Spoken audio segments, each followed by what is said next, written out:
The following is a presentation of the Missouri Sports Network.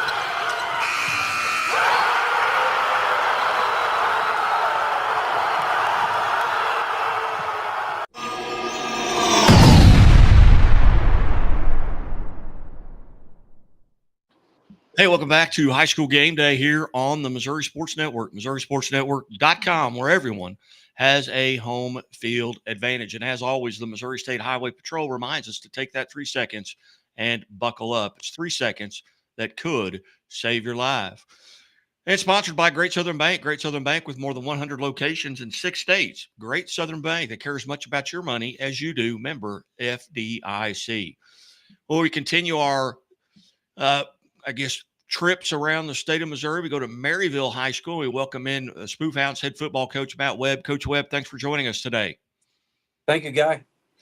And Coach, we have a new rule on the show that to become a friend of the show, you have to make at least 3 appearances. Well, you've done it, so you are officially now a friend of the show, and we appreciate you your loyalty all these many years. Well, how about that? It's always nice to have more friends and foes, especially in the world of athletics. So I'll take as many friends as I can get this time of year, especially. Coach, 9-5 a year ago, made a great run. 2 of those losses were to the same team. Tell us a little bit about what you're having to replace because of graduation, and maybe who are some of those folks stepping into those roles. Yeah, you look at our season last year, and like you mentioned, 9-5. We started off our season with a loss to Blair Oaks, and we finished in the state semifinals with a loss to Blair Oaks. The eventual, Class 3 state champion, and then one of our other losses was the Class 4 Lutheran North. And then you look at a Class 5 loss to St. Pius on our schedule, and then a Class 4 loss to Savannah, who's certainly got their program, headed in the right direction, and Anthony Hayes has done a great job with that program and our rivals. So 5 losses, and certainly not. In our opinion, no loss is a good loss, but certainly to quality opponents. But I really feel like our schedule, as we'll talk about this year's schedule, but year in and year out, I think we try and put competitive teams on our schedule to prepare us for playoff runs, and finishing with state semifinal loss, to Blair Oaks, in the snow down there in Wardsville. You look at in the fourth quarter, it's tied 14-14, and 2 good teams battling it out, and then a really great football game, and they made the plays to win it in the end, and we did not, and they certainly deserve all the credit. So tough way to end the season, but at the same time, a lot of things to look forward to from last year going into this year. What what are the numbers like? What did you lose to graduation, and how many roles that you're going to have to fill coming into this season? Yeah, every year we coaches talk about restocking and having depth and those things. I think one of the things we pride ourselves on is a saying, that says tradition never graduates. And when you have that kind of mindset that we're going to play a lot of depth, and we get a guys a lot of pivotal roles. You don't, when you lose some seniors due to attrition, and that's the thing that naturally happens. You've got some good depth that has experience. So I think on defense, we lose. Some key players. We had some our defensive backs. Cole Zarbano was a 3-year starter for us at safety. Made a lot of plays. Gus McCullough is going to continue on, and obviously when you lose a player of his ability that the plays he made a linebacker, and he'll be a Northwest Bearcat, and that level of player is hard to replace, and certainly made a lot of key plays. And then our defensive ends, we lose both of those in Major Scarborough and Lucas Viertaler. But we've got some guys on that side of the ball that we feel are have had some great reps and some good depth roles. That'll be their senior times to make plays. Guys like Xander Brown at defensive end, guys like Ben Jaster in the defensive backfield, and guys that'll continue to be seniors in the backfield, in the defensive backfield, like um, key guys that got a lot of, depth and playing time as juniors. It'll be Brett Long at corner. On the offensive side, our quarterback's returning in Jackson Dredge. Jackson was kind of thrust into that role due to injury last year as a sophomore. He'll be a junior this year, and certainly he's not a guy that you feel like, oh, it's going to be his first time starting. Jackson played half the season last year for us, and really, made some great plays. He's an excellent athlete. Expect big things out of him. A player seems like he's been here for a long time, but plays on both sides of the ball. Sadler View, he'll be a senior. He's a linebacker and a running back for us. Our fullback and our wing T stuff is Luke Allen. Luke will be a junior for us, really good football player. And then it all starts and ends up front. We've got some great returning offensive linemen that are going to really pave the road and do some great things for us this year. Coach, what's the summer been like? The summer workouts, obviously, over the past 2 decades, one of the winningest programs in the state of Missouri. You mentioned tradition doesn't graduate, so your summers have had to been good, as far as attendance and things like that. What have they been like up to this point? Yeah, it's rinse and repeat is what we talk about up here. It's the time of year when this seasons are I think is always a joke when it's a 365 day a year program when you do it the right way. And we got through the winter program, we got through our spring program, kind of what we've done in the past, and then once Memorial Day hits, it's summer and football time, and our kids know what that's like. We start the Tuesday after Memorial Day with our summer weight program, and our kids are fully invested in that. Every coach says how important it is, but again, we talk about tradition, and that's been done here a long time. And the kids buy into it, and so they're here in the morning times working out. We go to team camp here at Northwest Missouri State, and have some great competition there in June. And then we have the dead weeks, and I think one of the things that we try and really emphasize to our kids is, hey, when it's time to work, let's get our work in. But at the same time, we want those dead weeks. I think it's important for kids to get away and go on family vacations, go on fishing trips, get a summer job, do the things that get you away from football. Because when August 11th hits, we ask 100% commitment, and it's hard to do that at a 365 day a year level, without it being mundane and worn down and not that excitement of high school football. This time of year, from a high school football coach, it's the best time of the year. You love it.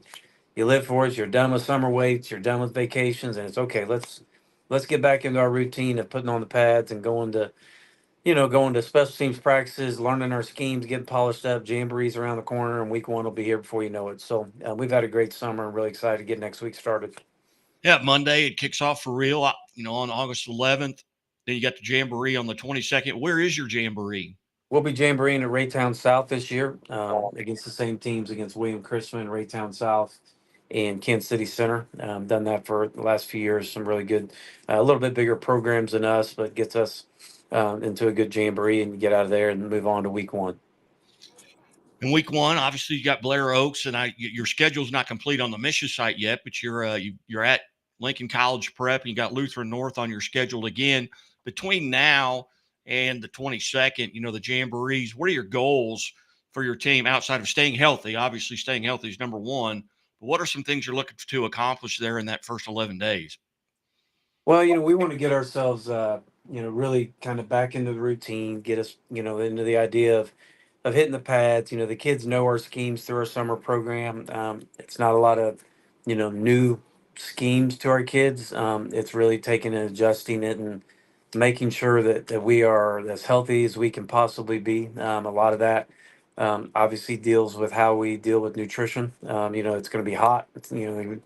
Today's day and age, you deal with temperatures and wet bulb and hydration, and you want to be healthy. You want to be healthy for Jamboree, and you want to be healthy going into the season. We're traditionally playing long seasons, like I said, getting in playoff runs, and you want your best 11. We've got great depth, we've got great numbers. We're right around somewhere between 65 and 70 for a Class 3 program, and our school enrollment size of just over 400. So we want to make sure the kids get healthy and happy, and be are in great mindsets, open up season. So our goals are to start working on Blair Oaks, start working on Jamboree, getting our base plays down, getting that team camaraderie close knit. It's obviously the kids have a lot of, with schools starting back, and the traditions they like to do around here, just like at every school, whether that's painting your parking spot or going to registration. The seniors get to be seniors, and then here come the freshmen. It's a whole new different world, and you're lucky that they can find their locker on the first day of school, and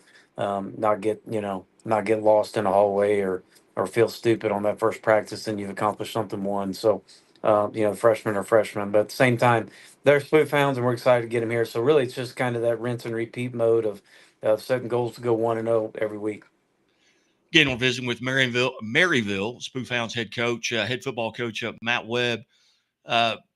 Coach, as you're heading into this season, what you talk a little bit about your conference. Some folks, that are viewing may not know what conference you're in, who the members are, and conferences have just completely changed over the past 4 or 5 years. Handicap your conference a little bit. Yeah, that's we're going through some transition. We're in the Midland Empire Conference, and schools are predominantly north of Highway 36 and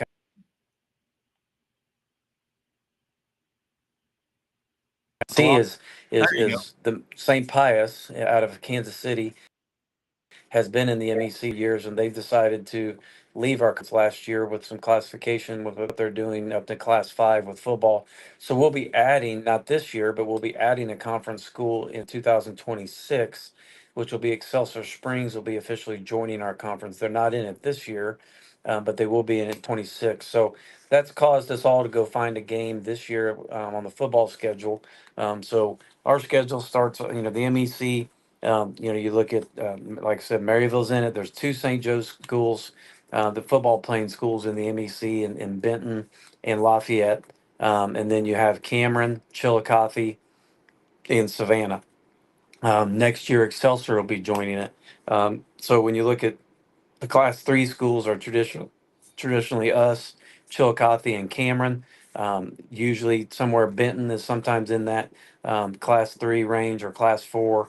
Lafayette's kind of the same, but depending on their enrollment numbers, and then Savannah will be Class 4, like I said. A really good conference. The thing I like about it is it gives you a wide variety of coaches, really good coaches. There's teams that run the flex zone, there's teams that run the spread, there's teams that run the power, pro eye sets. And then our non-conference schedule this year, like I said, we open up with Blair Oaks, we play at Pleasant Hill, and then we play at Lincoln College Prep, and then later on Lutheran North. So 4 schools, 4 opponents that are non-con, and then 4 schools that are, or 5 schools that are our conference opponents.